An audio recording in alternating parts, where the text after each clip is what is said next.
Welcome back to another Human First AI Marketing Podcast. I'm your host, Mike Montague. My guest this week is John Jantz from Duct Tape Marketing. We have the man, the myth, the legend. John goes back about 30 plus years in marketing, and from Kansas City as well here. So I have read several of his books. We've been on multiple podcasts together, and I'm so excited to talk to you again. John, welcome to the show. Oh, thanks, Mike. Thanks for having me. Good to see you. Yeah, ducttapemarketing.com is the website. Outsource CMO services, but you have all kinds of books and programs and everything. You're doing this for real. Public speaking, multiple best-selling books, over 150,000 copies, including Duct Tape Marketing. And I think we should start there because this is the AI marketing podcast. And I feel like duct tape and AI could not be further apart on the spectrum. How are you seeing things these days? Yeah, I think it probably goes to your human first, theme, quite frankly. I mean, the AI is really going to be the plumbing. It's going to be a lot of what runs a lot of the behind the scenes technical things. But I think we're always going to need that sort of simple, elegant leadership. That's how, a lot of people think of duct tape. They think of, slap it on, sloppy fix. And to me, it's really much more elegant. It's simple, effective, affordable, but it's a really elegant fix for a lot of people. And so I think it actually works well because I think that's, in a lot of ways, that's what's going to be left, as AI democratizes IQ, right? I mean, every single one of us is going to have all the IQ we can handle, in our business. Then what I think EQ is actually going to become the real differentiator. The people that are able to lead with context, able to lead with strategy, able to actually, put that human touch into what is going to, now be seen as a very AI-driven world. I think those are the ones that are going to win. Yeah, I also think there's something sort of timeless about duct tape and the stickiness and stuff too, right? When I think of AI, I think of a very ephemeral, it comes and goes, it's nebulous. And when I think of duct tape, it's like, this is real, this is gritty, this is doing the hard work, the hand-to-hand combat that you need to build a business and build. Well, and I think there is it's funny. One of the trends that's going on is there's a real turn back to nostalgic things. And I think a lot of that's being driven by just what you described. And so, there's a lot of fond, nostalgic, thoughts about this idea of duct tape. It's really why the name worked so well, when I decided to kind of go all in on it. Yeah, it's been a great metaphor for 39 years, so I don't think duct tape is going anywhere anytime soon. But I did want to ask you a little bit about the family business and stuff, because I worked with my father for a long time, 15 years, and I think that is kind of the human side of stuff too, as we see things evolving and your business evolving over the years. Where do you see it going? And I'm assuming we're both on the same side, which is that there's certain magic, especially in family relationships, that are timeless, and it doesn't matter what the tactic is, but also just in marketing and sales themselves, that I think no matter what kind of tool or thing you wrap around it, there's something special outside of those technical things, right? Yeah. So for context, my daughter started working for me, my firm, 13 years ago, and really kind of came in as, hey, do you need any interns, Dad? And because she really didn't have a clear kind of career path at that time. She's very talented, very hard worker, very dedicated. That's another element you get out of the family thing typically, as I'd like to think she cares more about the legacy, maybe than somebody who's cashing a paycheck would. She has, kind of skyrocketed up, if you will, through the organization by bringing a lot of structure to us, and really complimented me quite well, because I'm your typical sort of idea guy, and she's really more of a structure person, and so she really built a lot of structure for us. And recently, I actually stepped out of the CEO role to do much more of a innovation role, which means I can do anything I want, is what it amounts to. And she's ultimately running the company now. So that's been a lot of fun. I know that there's some people are like, gosh, is there family dynamics that make this tough? And I feel like we probably had the right relationship. It doesn't work for everybody. It's really worked for us, and the company's better off for it. And she, like I said, she's very dedicated to the legacy. She understands. Even though we call this duct tape marketing, we tried to build a company, it was really a lot about my personal brand. And so to have somebody that you can fully trust with that has been great. Yeah, I think that's awesome, really special. So congratulations to both of you. And Thank you. The way I always described it is, you always have conflicts with your boss, but I feel like when it's your father, any buttons they know how to push, they've been pushing them your whole life. So you're kind of used to it. And no, it's the other way around. Parents don't push buttons, the kids do. Okay, mutual. We know where each other's buttons are. And so like we're gonna get past those, and we've kind of become immune to them a little bit, I think, for me. So let me ask you the hard question here then. Why we're all here is, how can we leverage AI in a way that is consistent with the duct tape marketing system, and in a way that creates stickiness versus this sort of unsticky, loose version of what I think like AI robots are, which is they're just disappearing. So to me, what it really does is it actually enhances what we're doing. I mean, there's no question it is an amazing assistant. It is not a replacement for what it is that we do, or for not all of it. Now I think instead of, we work with a lot of agencies, and what we're really trying to tell them is you need managers, not doers.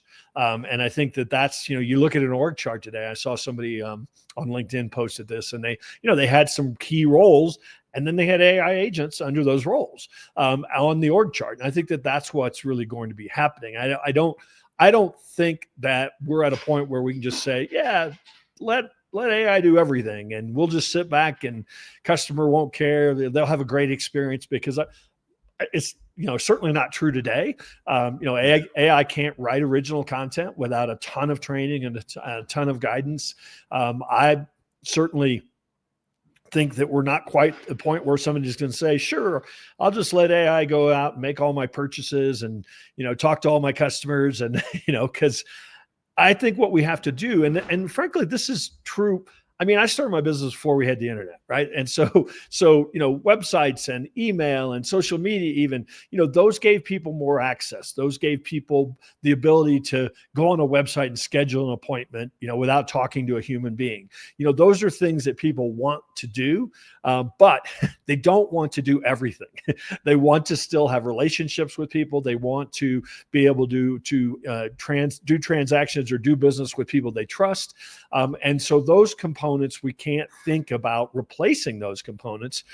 We have to think about these tools enhancing, the buyer experience. I talk about all the time that, with all these changes and all this new technology, everybody's like, oh, marketing's changed so much. Well, fundamentally, what we're here to do as marketers has never changed.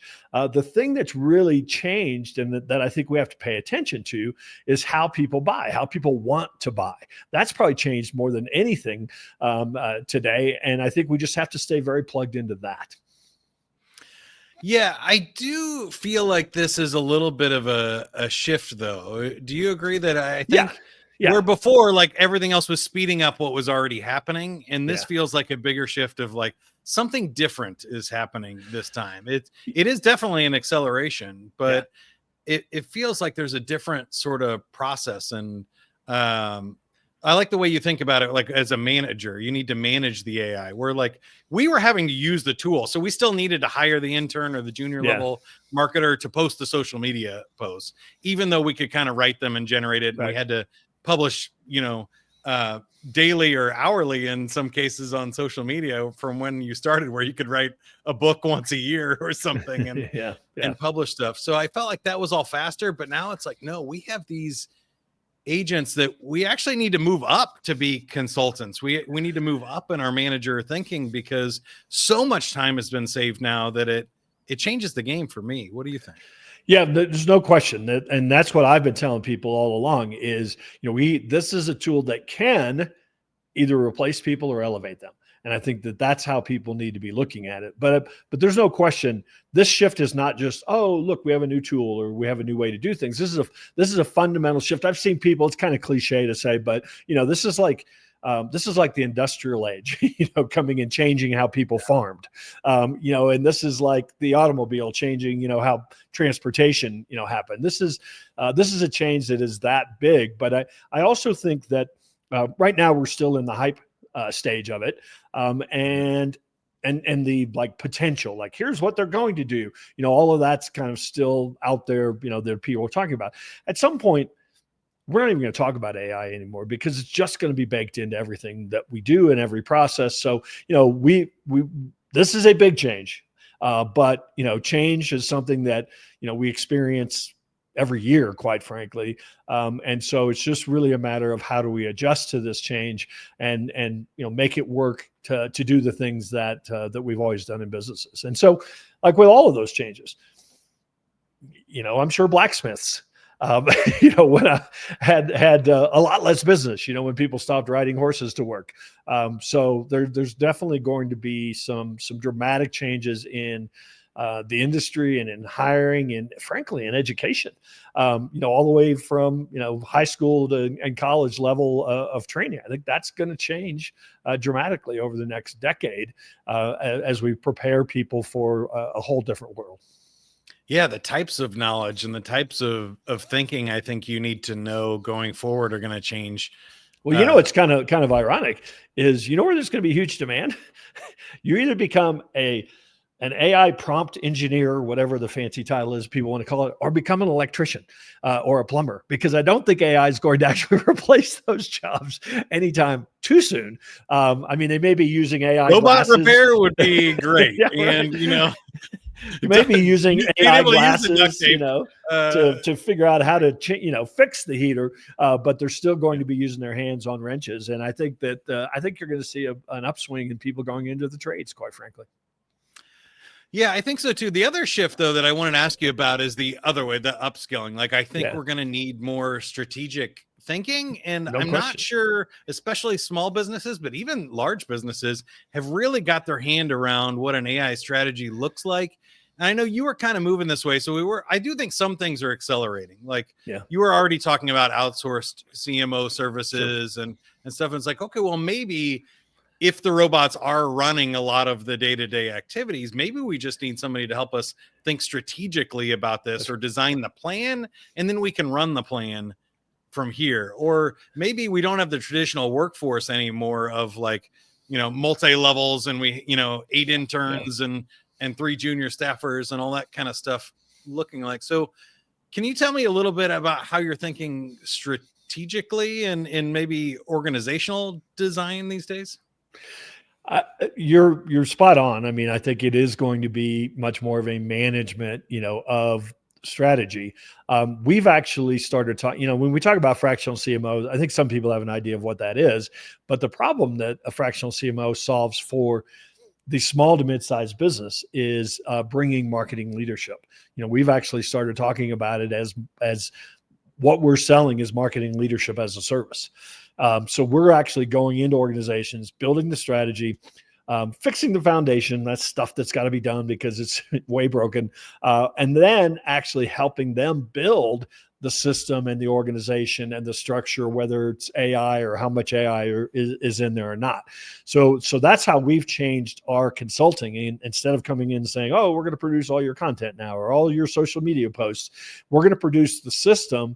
We're going to produce the processes. We're going to maybe level up your people or help you hire the people that are the right for that.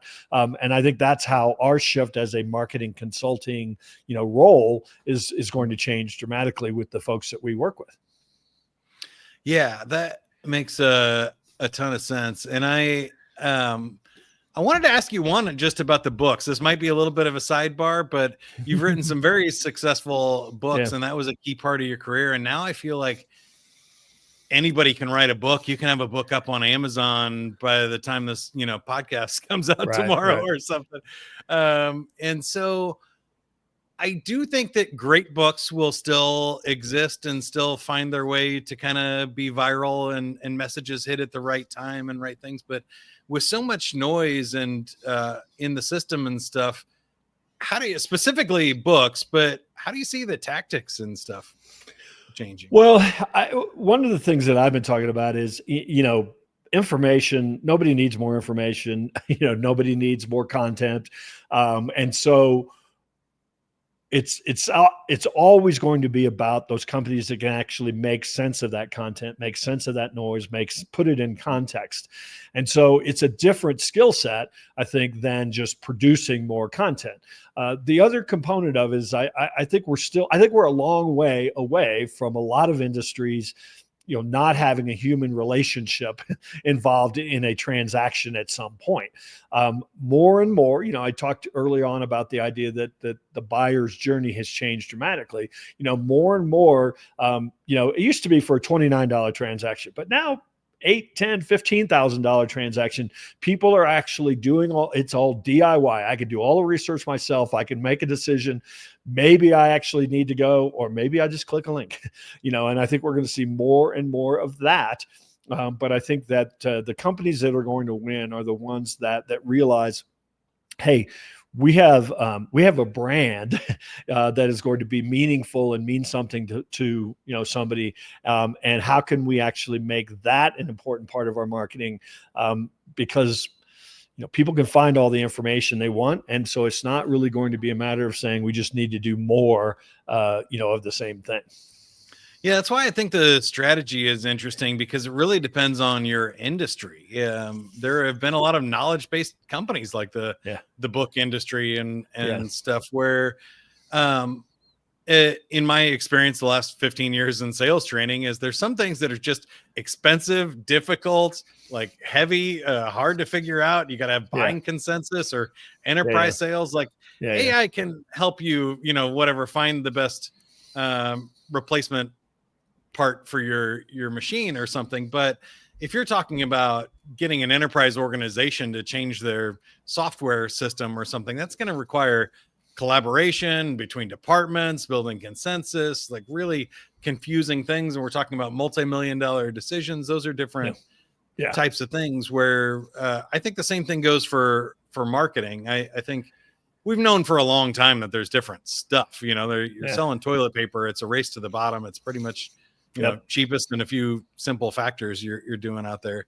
But when you're trying to build a brand that stands for something, or a luxury brand, that's a different problem, right? Well, and I think that those companies, even at the $1 million, lots at stake, what's happening though is you're seeing the buyer is still doing a lot of self-research, because they can. I mean, you talk about books. I mean, I can go out and say, I don't want to read Duct Tape Marketing.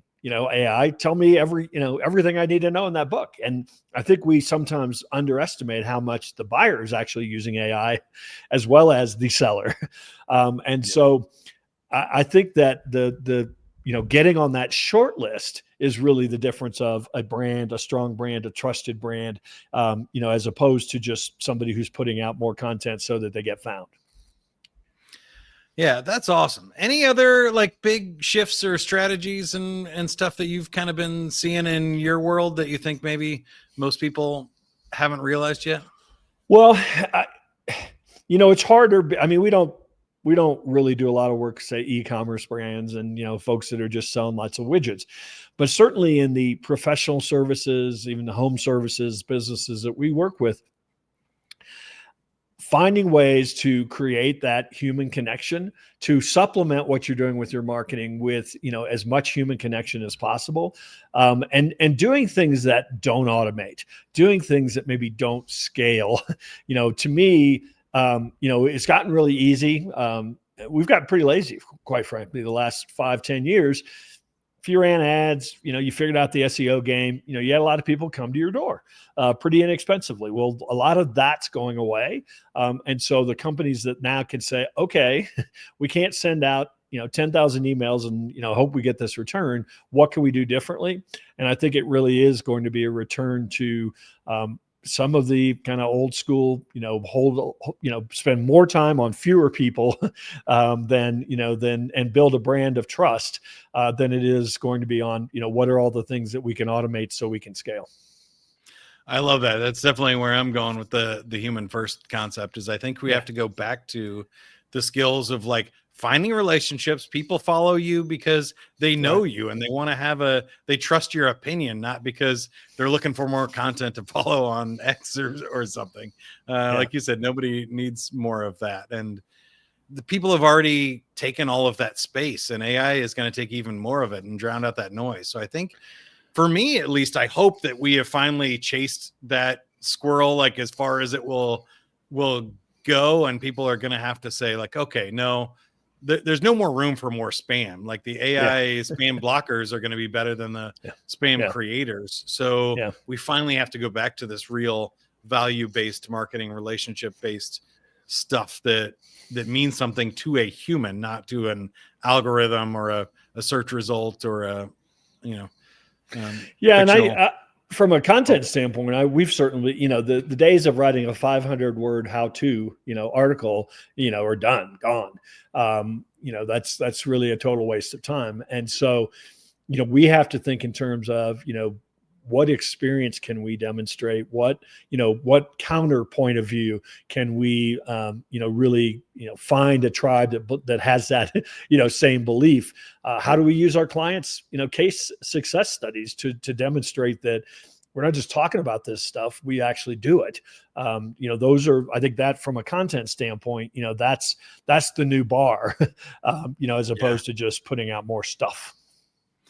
Which is great. I mean, I'm really excited about that, and I hope that is the case. But as you look further out, how do you think it all plays out? What does marketing look like maybe at least 5 years from now, after AI kind of shakes out, or we all realize? I don't think the majority of businesses have realized that like SEO and the content is dead, and that the search engine results are dying fast behind it. And I think it's sometimes hard to predict because, quite frankly, marketers aren't driving it all.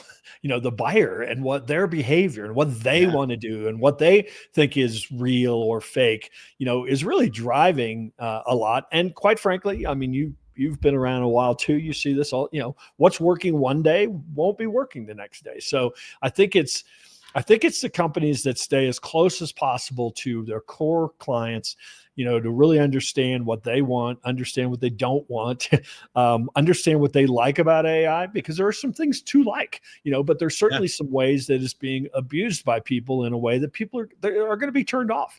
I mean, one example I love to pick on is everybody's got the AI bot on their website. Well, have you ever gotten the answer you wanted from that thing? Right? I mean, it's like they've trained it with a set of 5 answers. And if you're outside of that, it's just going to be a frustrating experience. Well, that's not a great use of AI. And so, I think that when people who pay attention to things that create a positive experience, and they pay attention to things that are creating friction, and they adjust accordingly, I think that's really how we have. That's the human element. That's the emotional intelligence that I think we as marketers need to bring. And when you look further out, if we go like 15, 30 years in the future, what's your best prediction for how it all shakes out? Do you think we're in like universal basic income? Humans are on the beach, and everything we need is provided by a super intelligence, or what? And again, this is just fun. Put your tinfoil hat on. I mean, I'm not that great at that. I'm terrible at like what's next. What I do is I look at what's here and say, how can I use this to make a better experience? That's always been kind of my shtick.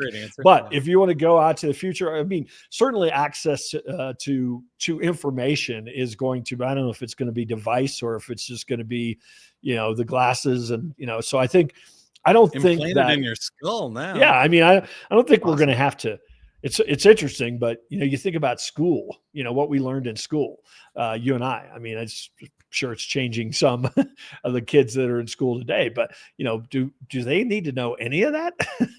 I don't think they do, quite frankly, because they'll be able to access it and put it in context and put it in, in comparative, where they need it and how they need it. So, that I think that's going to change, everything about, certainly the education system. I wouldn't be shocked if the structure of universities as we see them today is completely gone, because it's going to take a while, because society has it ingrained as my child's going to an Ivy League school. And there will be, some of those jobs left, but I think a great deal of people will come out and say, do I need $500,000 worth of debt to try to figure out what I want to do in life? Or can I just start doing it? Yeah, I totally agree. I actually hope it does, because I think the system's been broken for a long time. Well, it was created for a different era and a different purpose. Right. When we needed humans to be robots, to be machines. And I actually wrote this book, Playful Humans, about exactly that. The school system, we needed humans to do the job of working on a line and following instructions and knowing knowledge. And we don't need that now. But also, I never felt like, for me, it taught the skills that I actually needed, like creative problem solving and listening. How to pay your taxes and things like that. Like, okay, sure, I know how to do advanced calculus, but how does that help me, learn how to run a budget or something? Like, it wasn't the actual application of the skills that I needed so much. And I do think some of that has changed, but you're right. I don't know how much of the knowledge and things we're really going to need. It's going to be a lot more, I think, soft skills and creative stuff. 100%. 100%. That's Do you have a favorite sci-fi movie? If you had to pick a utopia, which you told me you were going to ask me that question, and I'm not a big sci-fi consumer, so I'm gonna go like a lame answer and say Star Wars or something. I don't know. Okay, I mean, I think my answer has been Star Trek Next Generation. I thought it was a cool, like, peaceful utopian future. If I had to pick one, I would go there.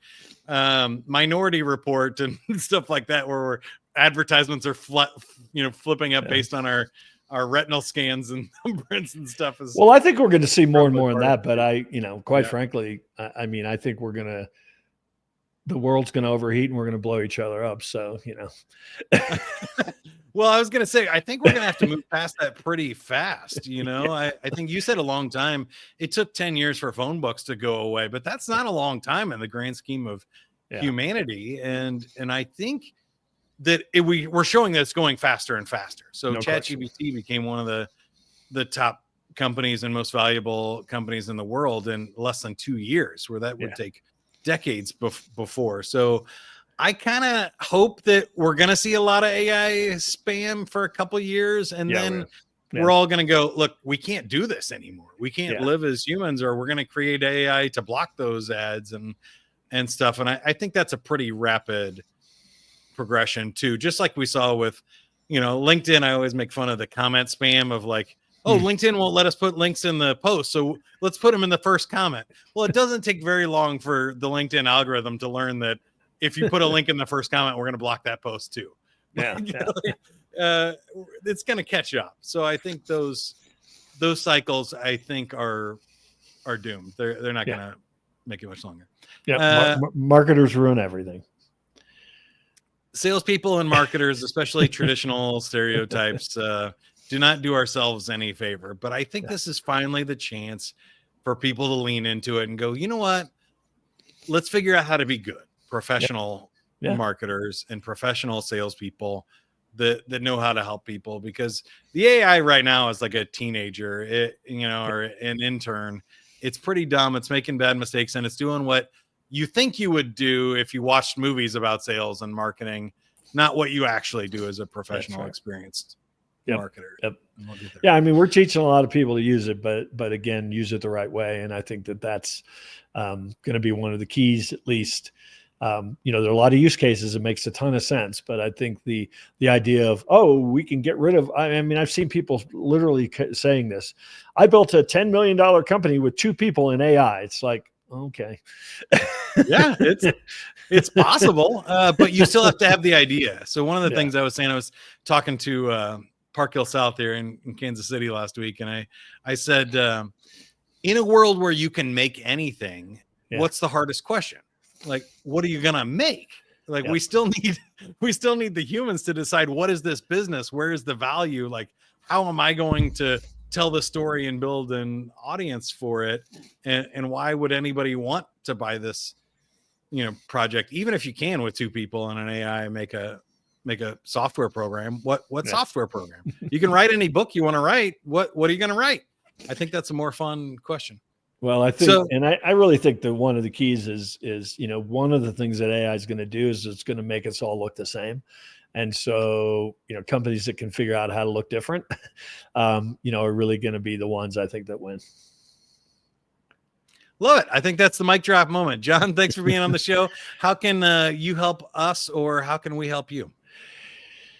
Well, if listeners want to find out what we've been doing and what we're sharing, have been for decades, it's just ducttapemarketing.com, and that's DUCTTAPE marketing.com. Yeah, duct with a T, not a K, people. I do own that one too, so it'll get you the same place. Of course you do. That's awesome. Avenue9.com is the website for human first AI marketing, helping people do high volume content marketing with the human first approach. So I can interview you, your company founder, your best client, your top salesperson, and tell your story better and faster than you've ever done before. I would love to talk about it. Go to avenue9.com. And until then, keep going. Have fun with it, everybody. Bye.